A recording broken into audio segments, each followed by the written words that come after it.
आज पश्चिम बंगाल की राजनीति एक बार फिर उसी मोड़ पर खड़ी है जहां पहचान, भरोसा और वोट बैंक की लड़ाई सबसे अहम हो जाती है। आने वाला विधानसभा चुनाव सिर्फ सत्ता बदलने की कवायद नहीं, बल्कि यह तय करने वाला है कि बंगाल अपनी सियासी दिशा किस ओर ले जाएगा। ममता बनर्जी, तृणमूल कांग्रेस और दूसरी तरफ बीजेपी, दोनों के लिए यह चुनाव बेहद अहम है। और इस पूरी कहानी के बीच एक बड़ा फैक्टर है, बंगाल में रहने वाला बिहारी। आबादी जो करीब 20% तक मानी जाती है। नमस्कार, आप देख रहे हैं YBN बिहार और मैं हूं आकाश तिवारी। आज इस रिपोर्ट की शुरुआत करने जा रहे हैं एक ऐसे बयान से जो हाल में कोलकाता से आया। एक बयान जिसने पूरी सियासी माहौल को गरमा दिया।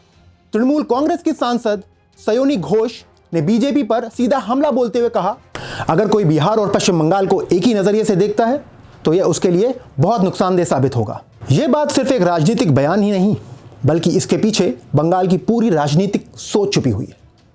सयोनी घोष का कहना साफ था कि बिहार और बंगाल की सामाजिक संरचना, राजनीतिक इतिहास और वोटिंग बिहेवियर बिल्कुल अलग है। बिहार में लोग नीतीश कुमार, NDA या बीजेपी के साथ खड़े हो सकते हैं, लेकिन इसका मतलब यह नहीं कि वही फॉर्मूला बंगाल में भी काम करेगा। बंगाल की राजनीति भावनाओं, पहचान और जमीन से जुड़े मुद्दों पर चलती है। बीजेपी पिछले कुछ सालों में बंगाल में एक खास नैरेटिव गढ़ने की कोशिश कर रही है। बिहारी बनाम स्थानीय, कभी भाषा का मुद्दा, कभी संस्कृति का सवाल, कभी प्रवासियों को लेकर असुरक्षा की भावना। बीजेपी यह दिखाने की कोशिश करती है कि बंगाल में रहने वाला प्रवासी समुदाय, खासकर बिहारी, TMC से खुश नहीं है। लेकिन सवाल यह है कि जमीनी हकीकत क्या वाकई ऐसी है? सयोनी घोष और TMC का दावा कुछ और ही कहता है। उनका कहना है कि बीजेपी भ्रम फैलाने की राजनीति करती है। हर चुनाव से पहले डर और असमंजस का माहौल बनाया जाता है, लेकिन नतीजे बार बार बीजेपी के दावों को झुठलाते आए हैं। बंगाल में रहने वाला बिहारी समुदाय सिर्फ एक प्रवासी समूह नहीं, ये लोग यहाँ की अर्थव्यवस्था, संस्कृति और समाज का एक अहम हिस्सा है। कोलकाता, हावड़ा, दुर्गापुर, आसनसोल, सिलीगुड़ी जैसे इलाकों में बिहारी आबादी का प्रभाव साफ दिखता है।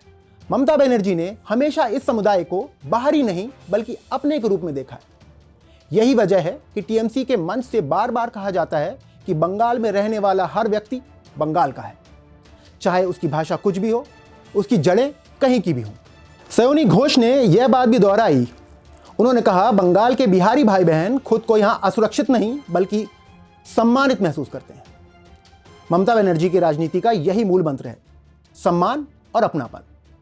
अब सवाल आता है कि आने वाले चुनाव में ममता बनर्जी और TMC का एजेंडा क्या होगा। सबसे पहले बात पहचान की। ममता बनर्जी खुद को बंगाल की अस्मिता की सबसे बड़ी आवाज के तौर पर पेश करती हैं। उनके लिए बंगाल एक राज्य नहीं बल्कि एक भावना है। दूसरा बड़ा एजेंडा है सामाजिक सुरक्षा, चाहे वो स्वास्थ्य योजनाएं हो, शिक्षा से जुड़ी स्कीमें या महिलाओं के लिए चलाई जा रही योजनाएं। TMC हर वर्ग को जोड़ने की कोशिश करती है, खासकर प्रवासी समुदाय, जिसके लिए संदेश साफ है, सरकार उनके साथ है। तीसरा अहम मुद्दा है बीजेपी की कथित केंद्रीय राजनीति के खिलाफ राज्य की स्वायत्तता। ममता बनर्जी बार बार कहती हैं कि बंगाल को दिल्ली से नहीं, कोलकाता से चलाया जाएगा। यह लाइन बंगाल के लोगों के साथ साथ यहां रहने वाले प्रवासियों को भी अपील करती है, क्योंकि इससे एक स्थिर और सुरक्षित शासन का भरोसा होता है। अब आते हैं एक बड़े सवाल पर। बिहार में हालिया चुनाव में बीजेपी और NDA का क्लीन स्वीप, इसका असर बंगाल पर कितना पड़ेगा? बीजेपी यही उम्मीद लगाए बैठी है कि बिहार की जीत की लहर बंगाल तक पहुंचेगी, खासकर बिहारी वोटर्स के जरिए। लेकिन राजनीति इतनी सीधी नहीं होती। बिहार में बीजेपी की जीत वहां की स्थानीय परिस्थितियों, जातीय समीकरण और गठबंधनों का नतीजा थी। बंगाल की तस्वीर बिल्कुल अलग है।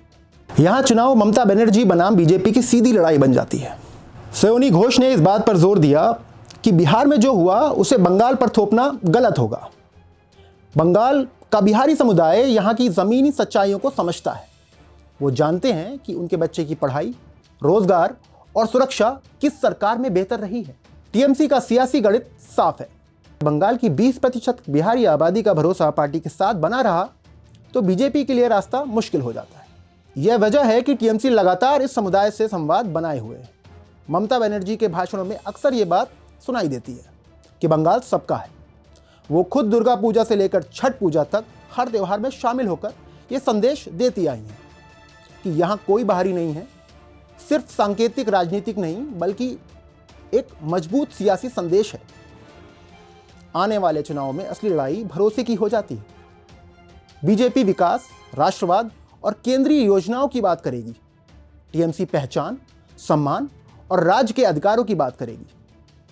बिहारी समुदाय के सामने यह सवाल होगा कि उनकी बात कौन समझता है, कौन उन्हें सिर्फ वोट बैंक नहीं बल्कि समाज का हिस्सा मानता है। बिहार चुनाव में जवाब साफ दिखा। सयोनी घोष का दावा है कि आने वाले चुनाव में भी यही तस्वीर दोहराई जाएगी।